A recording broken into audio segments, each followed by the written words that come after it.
네, 안녕하십니까. 손상원의 우아한 공연 이야기.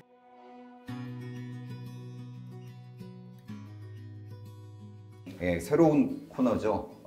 전 세계적으로 유명하신 또는 국내에서 아주 유명하신 공연 관계자분들 모시고 네, 공연 이야기를 재밌게 나눠보는 그런 시간입니다. 오늘 그래서 모신 분이 음악 감독이자 작곡자인 정혜진 감독을 모셨는데, 중요한 거는 이 저희 유튜브 이름인 손오공을 지어주신 장명가이시기도 합니다. 우선 인사하시죠. 네, 안녕하세요. 손오공의 장명가 정혜진 음악감독입니다.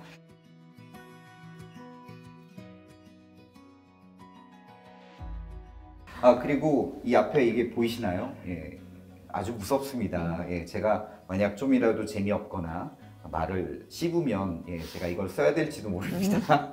네. 정혜진 감독님이랑 제가 얼마 전에 어떤 지역에 가서 뮤지컬을 지망하는 고등학생들을 이렇게 뭐 일종의 심사처럼 선별을 하고 그 우수한 학생 2명을 따로 이제 도움을 주기 위해서 레슨을 하는 그런 경험 같이 했어요, 그죠? 네. 네. 근데 제가 정말 그 곳에서 모세의 기적 같은 과찬을. 네. 그런 상황을 봤습니다. 어떻게 해도 그 남자 학생이 발성이 안 되는 거예요. 그 노래가 막 해결이 안 되고 그거를 이런 방법 저런 방법으로 막 해결을 해주다가 이렇게 하고 노래를 해봐 라고 했더니 그 친구가 그 노래를 부르는 순간 제가 소름이 끼칠 정도로 다른 노래를 부르더라고요. 그래서 이건 기적이다. 네, 우리 정혜진 감독이 그런 기적을 행하시는 분이기도 하십니다. 네. 그래서 오늘 뭐 그런 부분에 있어서 좀 여쭤보고 싶어요. 뮤지컬 배우를 준비하는 학생들이 어떻게 준비를 해야 될까?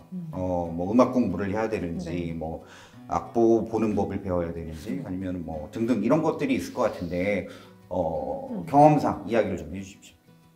일단 뮤지컬 학과를 지망하려는 학생들 같은 경우에는 이제 입시를 준비를 하게 되겠죠. 근데 이제 많이들 하는 실수가 노래만 잘하면 된다고들 많이 생각을 합니다. 네. 저도 이제 대학에서 학생들을 가르치고도 있지만 이제 노래만 잘하는 시대는 끝났습니다, 여러분.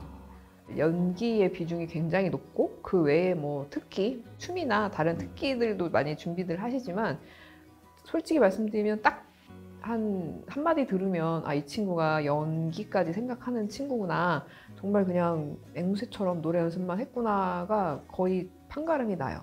그러면은 그 말씀은 이제 그냥 발성이 좋고 노래를 잘하는 스킬이 중요하지 않고 노래 자체가 연기여야 된다 이런 뜻인가요? 스킬은 당연히 중요하고 그거는 마치 저는 학생들한테 많이들 말하는 게 그건 그냥 구구단 같은 거예요. 스킬은 기본. 구구단 외운다고 해서 미적분 할 수는 없잖아요. 근데 구구단 같이 기본적인 스킬과 노래 실력은 사실 어느 정도 당연히 쌓아야 하지만 노래만 잘한다고 해서 배우가 될 수는 절대 없다라고 말씀을 드리고 싶습니다. 그거는 이제 대학을 합격을 해서 어떤 학과에 온다고 해도 그 안에서 물론 발성 너무나 중요합니다만 발성이나 노래만 계속 판다, 그리고 연기에 대한 어떤 생각을 배제한다, 그러면은 저는 사실 프로 무대에 서기는 아주 힘들다고 생각을 합니다. 그러면은 어쨌든 그 어느 한 가지가 아니라 좀 복합적으로 그렇죠. 연기자이면서도 노래를 잘 해야 되는 그런 그렇죠. 연습과 방법들을 찾아야 된다. 그렇죠. 그래서 드라마에 대한 시야도 많이 넓혀야 하고 독백이나 이런 연극적인 요소들도 간과하지 마시고 열심히 하셔야 되고요. 그리고 또 이제 안무가 쥐약인 친구들도 생각보다 많아요. 근데 이제 저는 사실 과감하게 포기할 거면 포기해라라고 말씀드리고 싶을 정도로 어떻게 보면 자기의 또 장기를 더 개발하는 것도 나쁘진 않습니다. 근데 이제 춤에 어떻게 보면 달란트가, 재능이 아예 없는 친구가 아무리 노력을 한들 뭐 파핀 현준 선생님처럼 되기는 쉽지 않겠죠. 그래서 어떤 기본적인 소양이나 테크닉 연습은 해야 하지만 그래도 모든 것을 다 잘하려고 한다기보단 그래도 당연히 중요한 건 노래와 연기이지 않을까라고 조심스럽게 말씀드려 봅니다. 사실은 노래를 잘 하기 위해서 가장 기본적인 것이 발성이죠. 네.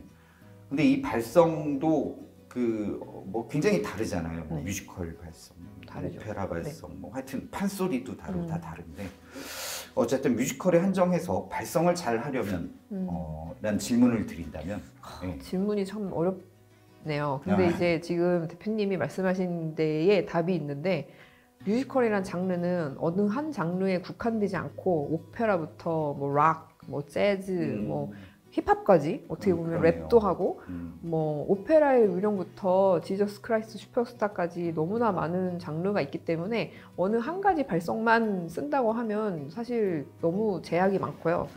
그래서 아까 말씀드렸다시피 예를 들어 나는 락 발성이 좀 더 강점이다 하면 그것을 자기의 장기로 만들고 부족한 발성을 좀 더 뭐 보강을 한다거나 모든 발성을 다 잘하려고 한다기보단 자기의 메인 어떤 장점을 미리 파악을 하시고 그거에 좀 주력하시는 것도 저는 나쁘지 않다고 생각합니다. 그런데 이제 많이들 하시는 또 안타까운 경우가 발성이라고 하면 당연히 이제 오페라 발성이라고 아까 말씀하신 성악 발성이 좀 위주가 되기는 해요. 아무래도 제일 기본이고 그게 베이직한 발성이 시작이기 때문에 당연히 그걸 해야 되는 게 저도 맞다고는 생각하지만 그게 메인이 되어서는 좀 힘들다라고 생각합니다. 왜냐하면 오페라 유령만 하실 건 아니잖아요.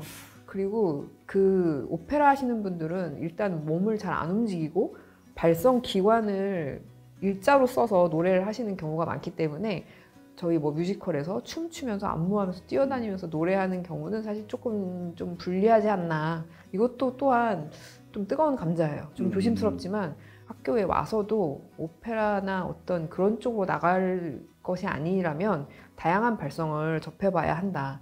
그래서 성악 발성에만 치중했다가 나중에 좀 피를 보는 학생들을 좀 많이 봤어요. 말씀대로 오페라의 경우는 오페라 발성에 소화할 수 있는 노래들이고 네. 다른 이제 뮤지컬 곡들은 또 다양하게 장르가 있는데 어떻게 혼자 열심히 그 폭포 앞에서 노래를 열심히 하면 이게 될까요? 아, 쉽지 않죠. 근데 네. 이제 사실 안타깝지만 타고난 소리라는 게 무시를 못하는 것도 현실이에요. 특히나 목소리 톤이라는 것은 또 성형도 안 되는 어떻게 뭐 성대모사로서 어떻게 좀 이렇게 뭐 흉내는 낼 수 있겠지만 자기만의 고유한 그 보이스 톤이라는 거는 타고나는 것이 좀 크고요. 발성도 사실 어떤 이 두상이나 입안 구조라던가 발성 구조나 성대의 뭐 모양이나 이런 게 사람마다 다 다르기 때문에 유리한 체질이나 태생이 있습니다. 있긴 있다. 있긴 있어요. 하지만 그런 각오로 폭포수 밑에서 정말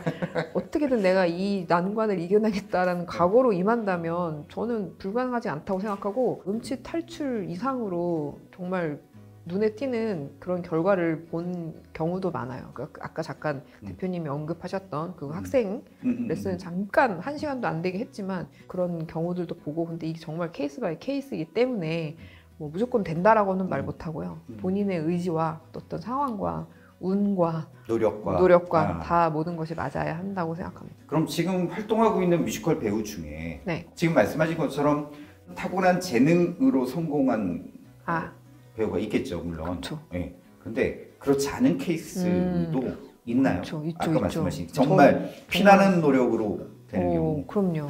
저는 이분은 실명 말씀드릴 수 있을 것 같아요. 네. 조승우 배우가 진짜요? 워낙 노래도 잘하시지만 옛날에 후아유라는 영화에서도 노래도 잘하고 하셨지만 정말 발전형이라고 생각해요. 왜냐하면 예전에 제가 그 뭐 어떤 작품에 이제 조감독으로 참여했을 때 그때 이제 주인공이 조승우 배우였는데 그때 이미 그분은 뭐 연예인이기도 했지만 뮤지컬계의 뭐 탑이셨어요. 근데 그때 당시에 아주 이런 지금처럼 뭐 아이패드나 뭐 이런 게 아니라 무슨 옛날 그 PMP 같은 거 있잖아요. 블랙박스 같이 생긴 큰 화면을 계속 보고 계시는 거예요. 네. 그래서 그냥 뭘 그렇게 무슨 게임을 하시나? 뭐 이러고 있었는데 본인이 레슨 받은 거를 계속 영상을 보시면서 모니터링을 하시더라고요. 그때도 이미 탑이었는데. 근데 이제 멋있다. 뭐 질문이랑 좀 다를 수는 있지만 아예 뭐 재능이 없는데 성공했다 이런 건 절대 아니시고 근데 정말 발전형이다.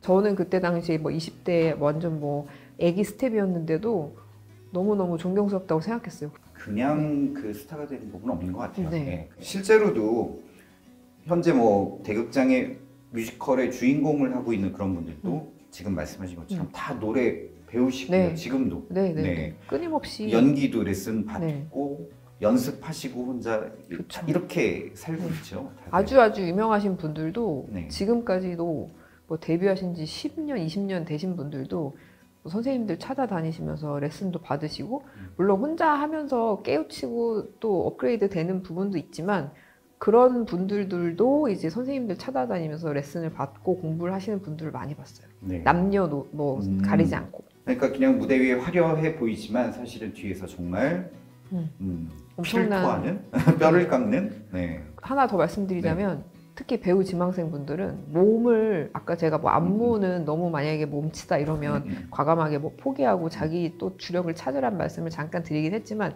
그거랑 별개로 몸을 많이 쓰셔야 돼요. 무슨 얘기냐, 유산소부터 그 운동을? 근력 운동을 정말 많이 하셔야 돼요. 네. 또 노래라는 게 성대만 쓴다는 그게 절대 아니거든요. 이제는 추세가 전신으로 노래하라는 게 저희 그게 컨셉이에요. 어떤 내용, 무슨 뜻이죠? 자, 전신 아까 노래는? 발성으로 네네네. 말씀을 하셨으면, 보통 발성이라고 하면 앉아서 목을 풀거나 이제 성대에서 소리가 난다고만 네, 이제 많이들 생각을 하시더라고요. 근데 그게 아니라 이제는 온몸으로 온몸으로. 노래를, 왜냐면 특히 계속 말씀드리지만 뮤지컬은 뛰어다니고 뭐 맞아요.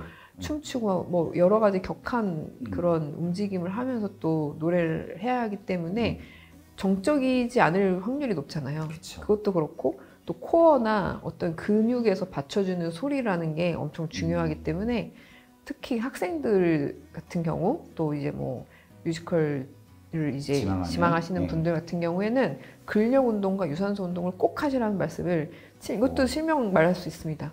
양준모 배우 같은 경우에는 아하. 지방 공연 가잖아요. 네. 그러면 어디 뛰고 옵니다. 아니면 아침에 뛰고 오고 지방 공연 가서 등산하고 온 적도 있어요. 그러니까 그 정도로 체력이 어마어마하게 중요하고 관리를 하셔야지 나중에 그 큰 무대, 작은 무대 상관없이 공연을 1시간 반, 뭐 길게는 3시간까지 끌고 가려면 그게 절대적으로 필요하다고 저는 생각해요. 그런 것 같아요. 체력 관리를 정말 잘 하는 배우분들도 봤고요. 말씀하신 대로 참 성실한 배우들도 봤는데, 특이한 것은 이 배우분들이 이 공연 전에 루틴이라는 게 있더라고요. 네. 아침에 일어나서부터 공연장에 와서 공연 전까지 뭐 다양하게 하시더라고요. 맞아요.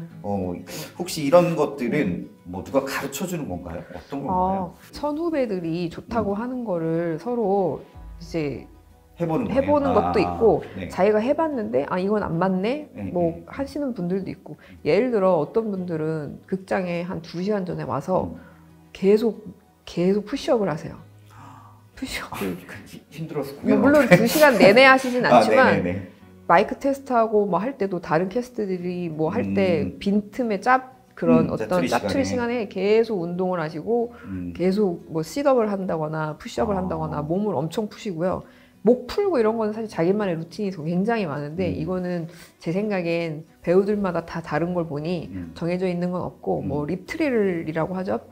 뭐 이런 것부터 시작해서 뭐 사이렌이 뭐 이런 것부터 뭐 너무나 많은 네. 거를 배우들마다 다 다르게 적용하기 때문에 이건 정답은 없다. 하지만 본인이 해보시고 편한 거를 하시는 것 같다.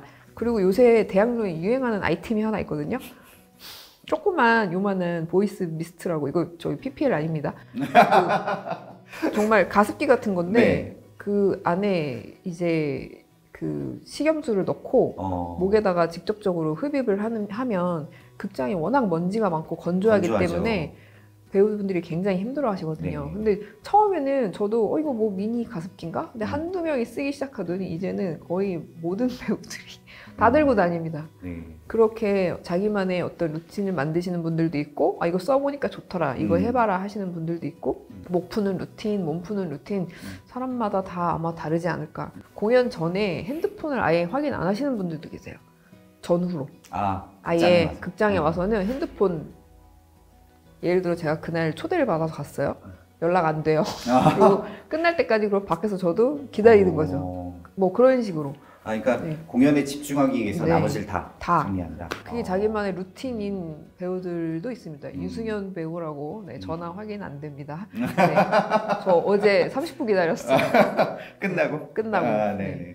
사실은 그 공연장이란 곳이 대부분 이제 지하층에 들어가게 되죠. 왜냐하면은 다른 층들은 비싸잖아요. 그래서 이제 지하에 가는 경우들이 많고, 그러다 보니까 환기 시설을 극장은 당연히 해요. 소방 문제도 있고 해서 환기 시설을 하지만 그래도 먼지가 너무 많은 많습니다. 공간이에요. 그래서 네. 지금 코로나는 종식됐지만 마스크 추천드리고요.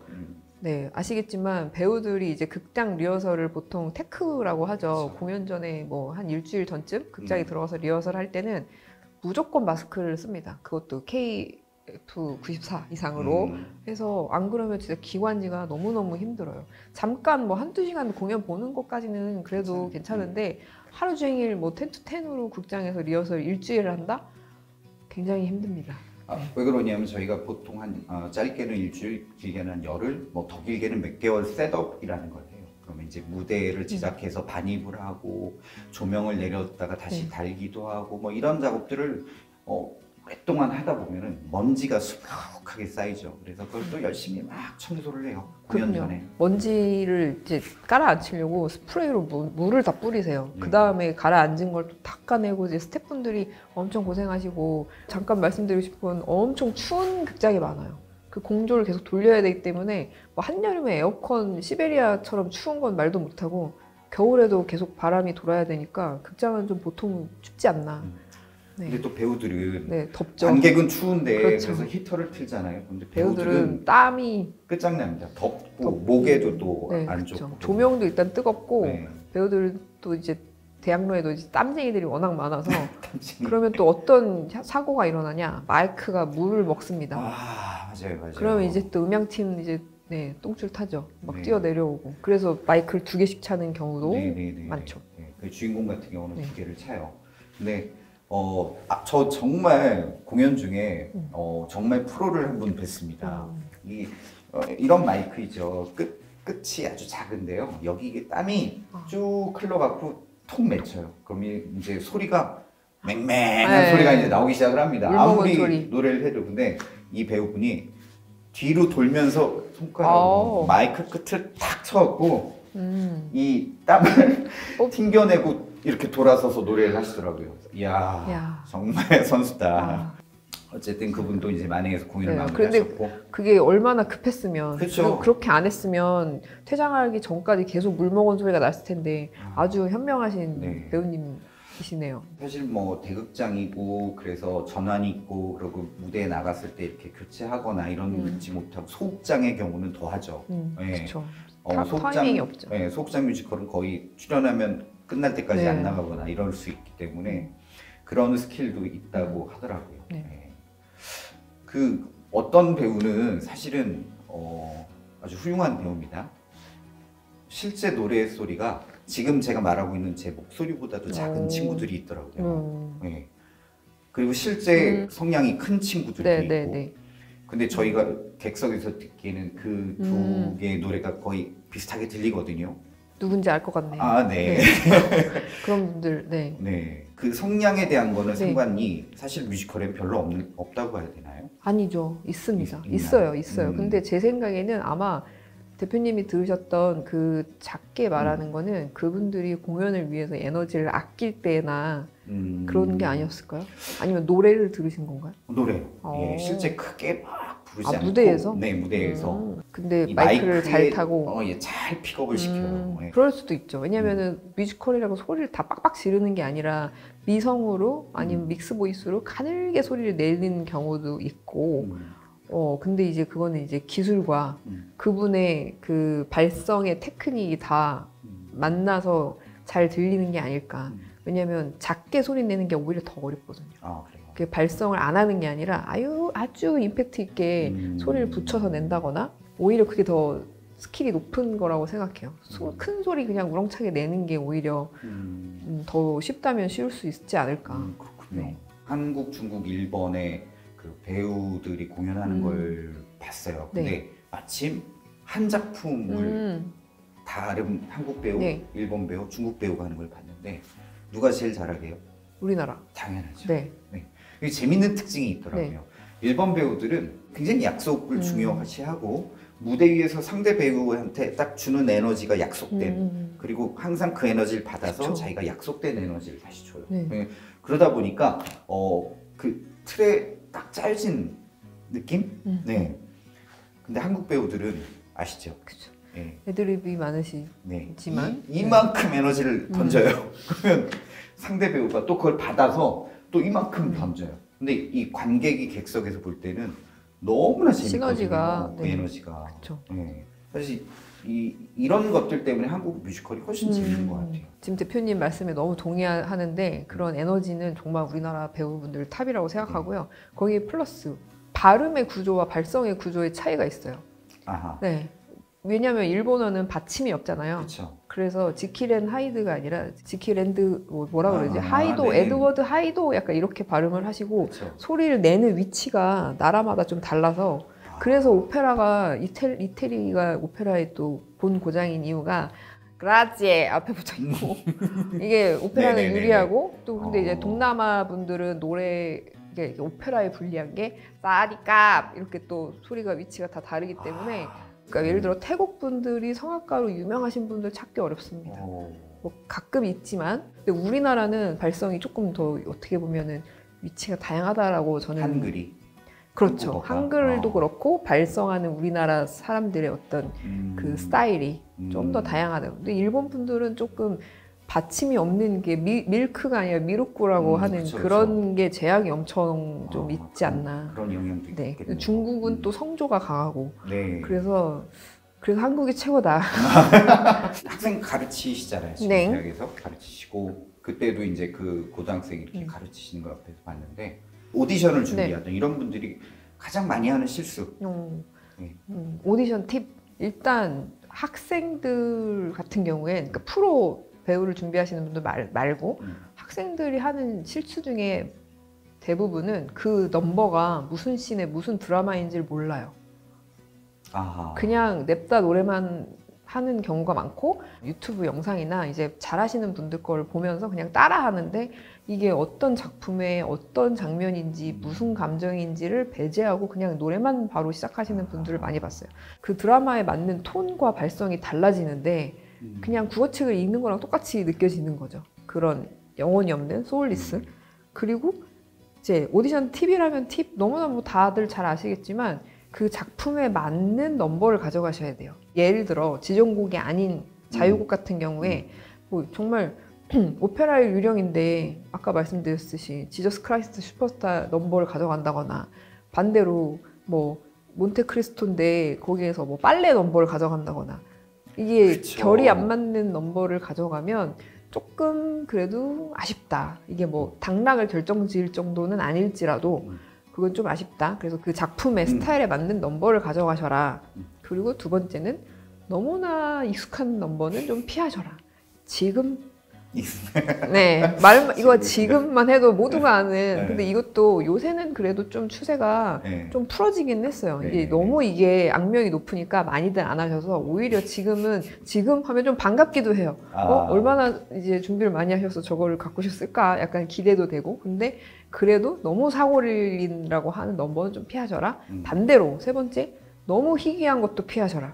아무도 몰라. 이 노래 출처가 뭐야? 이러면 사실 반주자도 다 당황하고 악보도 제대로 된 게 없을 때가 있어요. 그냥 멜로디에 가사만 적혀 있거나 그러면 반주자가 반주를 해줘야 되는 경우도 있는데 코드가 없어. 그러면은 그 음악은 본인만 아시는 거예요. 막 이렇게 당황스러운 경우도 있고 그래서 웬만하면 작품에 맞는 곡을 선정을 하셔서 그 스타일을 조금 흡사한 넘버를 선택을 하시고 너무 흔하거나 너무 레어한 거는 좀 피하시는 게 그 기본적으로 유리하실 것 같다라는 생각입니다. 근데 실제 오디션이라는 게 우리가 그 공연에 그 역할에 필요한 배우를 찾는 거잖아요. 그렇죠. 사실은 아까 말씀대로 전혀 다른 톤의 노래를 갖고 온 경우는 대부분 음악 감독님이 혹시 이런 노래, 이런 풍의, 이런 발성의 노래 할 줄 아는 거 있어요? 라고 즉흥으로 시켜요. 많이들 시킵니다. 네. 그리고 또 자유곡이 아니라 요새는 지정곡인 경우가 또 태반이기 때문에 그런 오를 범하시는 게 많이 좀 줄기도 했죠. 근데 지정곡이라고 하면 또 달라요. 지정곡은 모두가 같은 노래를 하잖아요. 그러면 자기만의 어떤 개성이나 어떤 그 포인트를 보여주시는 게 좋을 것 같아요. 그게 어려울 것 같아요. 너무나 많은 분들이 뭐 예를 들어 뭐 어떤 오디션은 하루에 800명, 1000명씩 오는데 많이 듣지도 않아요. 16마디? 나 대구에서 막 4시간 걸려서 왔는데 16마디면 16마디면 한 30초? 많이 뭐 드네요. 아니, 등장부터 30초, 아. 퇴장까지 들어와서 등장부터? 인사하고 퇴장하는 네. 데까지 30초면 허무하죠. 아, 그래서 그렇다고 해서 갑자기 뭐 덤블링으로 들어오거나 뭐 백덤블링으로 음. 나가고 뭐 이런 특이한 걸 하시라는 뜻은 아니고 자기만의 어떤 그런 갖고 있는 그게 제일 중요한 게 저는 그래서 연기라고 생각합니다. 한마디만 딱 들어도 이분이 정말 이 가사와 어떤 상황을 알고 하는지 아닌지가 굉장히 드러나고 제가 이런 걸 왜 강조를 많이 하냐면 그걸 생각 안 하시는 분들이 정말 생각보다 엄청 많아요. 뭐 소극장도 오디션을 많이 보니까 소극장 오디션에 들어와서 뭐 오페라를 하신다거나 뭐 이런 경우도 있고 창법이 좀 음색과 어떤 그 작품의 색깔과 결이 안 맞는다거나 네, 그런 경우도 조심하셔야 될 것 같아요. 그 16마디 말씀하셨는데 그거보다 더 짧게 끊기도 하시잖아요. 근데 그것만 이제 듣고 또 진짜 아느냐 음악 감독님들은 저희 뭐 무당은 아니지만 그래도 네. 한 8마디 들으면 그러니까 기본적인 테크닉과 그 정도는 드러나죠. 사실 네네네네. 이 소리만 들어도. 근데 그래도 이제 음악 감독님들마다 성향이 다르지만 저는 일단 끝까지 다 듣기는 해요. 왜냐면 대구까지 가셔야 되는데 그 16마디 그 중간에 네네네. 끊으면 얼마나 한이 네. 되겠어요. 네. 그리고 간혹 그 지원자분들이 이거 한 번만 다시 해보면 안 될까요? 막 이렇게 되게 절박하게 맞아요. 이렇게 하시는 분들도 계시는데 그럴 때도 그냥 기회를 드리는 게 그래서 저는 웬만하면 끝까지 듣고 네, 한이 쌓이지 않도록 진심으로 준비해서 진심을 전달하는 것이 참 네. 어려운데 그 작품마다 얼마나 또 준비를 많이 하셨겠어요. 그럼요. 네. 대략의 오디션 이야기까지 이런 것도 피해라 뭐 이렇게 말씀을 해주셨는데 네. 여기에 당장 그 건반이 있으면은 우리 저 스태프분 중 한 분은 이 모세 기적을 한번 보여드릴 수 아이고. 있지 않을까 이런 상상을 해보면서 다양한 이야기를 참 재밌게 많이 들었는데요. 듣다 보니까 이제 이런 궁금증이 생겼어요. 이제 우리나라는 창작 뮤지컬이라는 단어를 많이 쓰죠. 우리나라에서 만든 우리 예술가들이 만든 그런 뮤지컬들 감독님도 뭐 작곡 여러 하셨는데 배우들 입장에서 창작 뮤지컬을 준비할 때 그다음에 뭐 라이선스 뮤지컬을 준비할 때 뭔가 차이가 있지 않을까. 네. 네, 어떤 걸 좀 고민을 할 필요가 있을까요, 배우들이? 일단 라이센스 같은 경우엔 장점이라면 자료가 많고 뭐 우리나라에서 아직 안 들어왔다고 해도 해외의 뭐 음원이나 뭐 참고할 수 있는 게 꽤 많죠. 예를 들어 디얼 에반 헨센 같은 작품은 아직 우리나라에서는 안 들어왔는데 아주 많은 배우 지망생과 학생들이 공부를 하고 그걸 자기들이 뭐 번역까지 해서 그 번역본이 마치 공연본처럼 돌 정도로 많이들 연습을 하시고 하는데 너무 좋다고 생각해요. 하지만 주의하셔야 될 게 라이센스에서는 우리나라에서 그 창작 뮤지컬처럼 가사를 붙인 게 아니라 기존에 있는 것을 저희가 이제 번역을 하잖아요. 그러면 액센트의 위치를 많이 신경 쓰셔야 돼요. 무슨 얘기냐? 아빠가 방에 들어가야 되는데 아빠가 방에 들어간다 막 이런 식으로 엉뚱한 데에다 액센트를 붙이시면 근데 이거를 말 안 해주면 모르는 경우가 굉장히 많아요. 그거를 우리 배우 지망생 분들이나 학생분들은 꼭 유념하셔서 액센트의 위치가 엉뚱한 데 가지 않도록 그런 걸 꼭 신경 써주셨으면 좋겠고요. 네, 창작 뮤지컬 같은 경우엔 또 이제 학생들 입장에서는 자료가 좀 없을 수가 있죠. 근데 이제 뭐 많이 알려진 뭐 정말 뭐 호프라거나 뭐 예를 들어서 웰메이드로 이미 좀 각광을 받은 어쩌면 해피엔딩 뭐 이런 좋은 작품들은 이미 자료도 많고 하니까 학생들 입장에서도 공부하기도 좋고 한데 제가 한번 제안드리고 싶은 거는 너무 그 어떤 AR이나 배우의 그것을 다 그대로 답습하지 마시고 그거는 일단 한번 카피하는 건 자기를 위한 공부. 근데 그 과정은 꼭 필요하긴 해요. 왜냐면 무에서 유를 창조할 수는 없기 때문에 일단 카피하는 연습을 하신 다음에는 그 다음에는 자기 것을 한번 표현을 해보셔라. 그래야지 자기만의 킥 포인트가 생긴다라는 생각이 듭니다. 중요한 말씀이시네요. 그럼 혹시 그 극장의 크기에 따라서도 배우들이 좀 고려해야 될 게 있을까요? 있죠. 뭐 대표님도 더 잘 아시겠지만 저희가 3,000석에서 대극장에서 연기하는 것과 300석 안에서 연기하는 것이 같을 순 없죠. 그쵸. 왜냐면 3천석이면 일단 예술전당 뭐 이런 데는 이목구비도 막 시원시원하게 써야 되고 막 이렇게 좀 더 성량이나 어떤 발성도 아무래도 조금 더 에너지를 많이 쓰는 경우가 있죠. 특히 표정 연기 같은 경우에는 대극장이 조금 더 두드러지게 많이 드러나는 것 같아요. 근데 소극장에서 만약에 대극장 연기를 한다? 저희끼리 많이 얘기하는 거지만 왜 소극장에서 대극장 연기를 하냐? 바로 지금 관객이 코앞에 있는데 혼자 막 크고 막 강조되는 표정 연기를 하면 굉장히 이질감이 큽니다. 그래서 어떻게 보면 이것도 조심스럽지만 소극장 연기가 더 어렵다라고들 많이들 말씀을 하시는 것 같아요. 더 섬세해야 되는 부분도 있고 물론 그렇다고 대극장 연기가 쉽다는 건 절대 아니지만 스타일이 좀 다르긴 하다라고 생각합니다. 뭐 어떤 배우들은 그 극장을 막 넘나들면서도 그렇죠. 잘 하시는 배우들도 있는 것 같아요. 그래서 기본 연기력이 굉장히 중요하고요. 여러분 책을 많이 읽으셔야 됩니다. 책이요? 책을 많이 보셔야 그런 문해력이 생기고 대본 리딩을 하시는 힘이 생겨요. 이건 정말 좀 잔소리 같긴 하지만 평소에 활자 하나도 안 보다가 갑자기 대본을 보면 이게 막 눈에 들어오겠나요? 그거에 자기 해석을 막 하려니 머리에 쥐가 나는 거예요. 이걸 쓴 것처럼. 그러니까 그래서 소설이든 뭐 에세이든 어떤 장르 가리지 마시고 특히 학생들 같은 경우에는 정말 책을 많이 읽으셔야 되고 배우 지망하시는 분들도 마찬가지. 그리고 배우분들 중에 정말 다독가가 엄청 많으세요. 정말 책을 항상 끼고 살고 하시는 분들이 많고 그거는 뮤지컬뿐만이 아니라 아시겠지만 뭐 영화 배우든 드라마 쪽이든 매체 하시는 분들 중에서도 김혜수 배우 같은 경우나 뭐 엄청 다독가로 유명하시죠. 그래서 책을 정말 많이 보시라고 꼭 강조 추천드리고 싶어요. 중요한 말씀이신 것 같아요. 아마 작가가 그 희곡을 쓰고 가사를 쓸 때 담고 있는 그 뜻을 정말 배우가 잘 이해해야 그걸 또 관객한테 표현할 수 있는 거니까 그걸 이해하는 것을 연출이나 음악 감독이 가르쳐 주는 것만으로 해결할 수는 없다는 거죠. 어쨌든 책도 중요한 것 같습니다. 할 일이 너무 많네요. 그러네요. 가능하면은 정말 그래보고 싶어요. 저희 유튜브를 보시고 저희 게시판에 우리 정혜진 감독한테 한번 레슨 받고 싶다.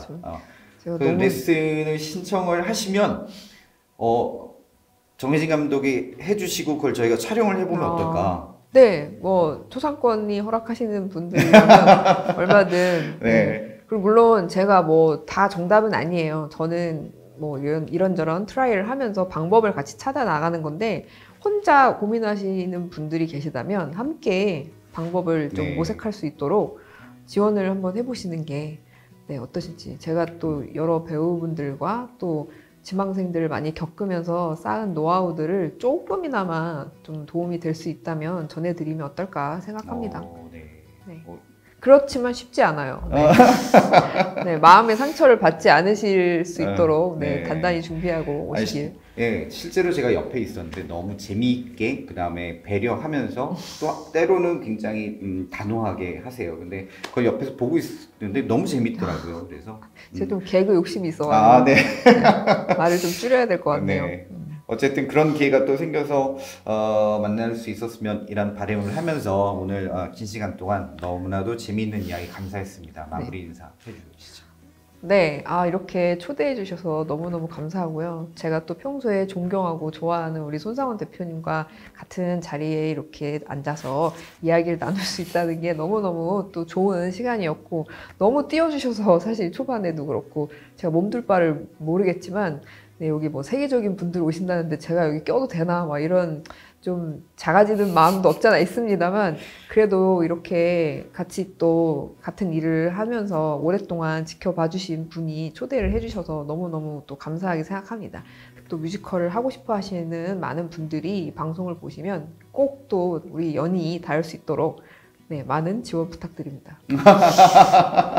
게시판이 폭파되는 건 아닌지 모르겠네요. 이게 과연 될까 모르겠네요. 어쨌든 수고 많으셨습니다. 수고하셨습니다.